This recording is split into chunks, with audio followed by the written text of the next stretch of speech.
আমার উন্নাটাও ভিজা গেছে দেখো, নাইটি এই যে নিচে অল্প অল্প ভিজা গেছে। এ হে এরকম ভিজলা?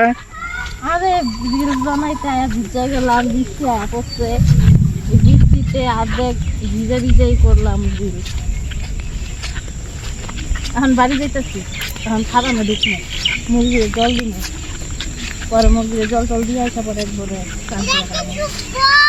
ভিজাই গেছি অর্ধেক, চুলগুলা ভিজা গেছে। 5টার সময় বাড়াইছি রিলস বানানোর জন্য, বাড়ি থেকেও বাড়ালাম, বৃষ্টি পড়াও শুরু হয়েছে টুকটুক করে। আমি ভাবছিলাম হয়তো আসবে না বৃষ্টি, কয়েক ফোঁটা পড়া বন্ধ হয়ে যাবে, কিন্তু রিলসও বানানো শুরু হলো, বৃষ্টিও সেই জুড়ে নেমে গেল।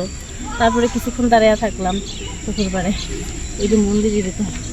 তারপরে বাড়িতে এই যে ফার্মের উপর যায় মুরগিকে জল দিব, কিছু কাজ আছে, সন্ধ্যা লেগে যাবে। ফার্মে জল দিতে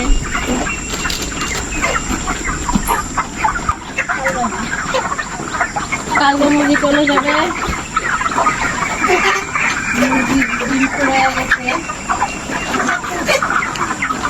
বড় করে দিলাম মুরগিগুলোকে পাইলা পাইলা।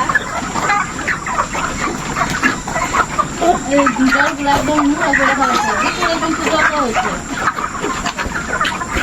গরম দিন না, 3 টাইম সব দিতে লাগে, সকালে দুপুরে আর সন্ধ্যাবেলা।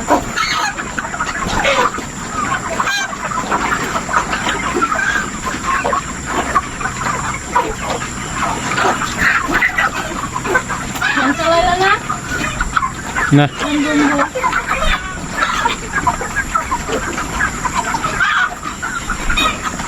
কাজটা ঠিক করো না। ওহো সকালে জল দিতে আইসা দেখি কি, এই যে পাইপটা যে আছে, ওই যে ওই মাঝখানটায় এই ফুটো হয়ে গেছে, জল বেরোইতেছিল। তারপরে তো আর ঠিক করা হয় না, এই যে এখন জল দিতে আসছি, এখন ঠিক করব পাইপ। পাইপ আর একটা আনতে লাগবে, পাইপটা একদম নষ্ট হয়ে গেছে, অনেক জায়গায় লিক হয়ে গেছে।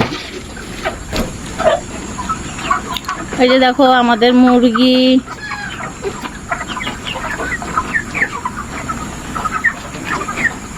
চল্লিশ দিন বয়স হয়ে গেছে মুরগির আজকে।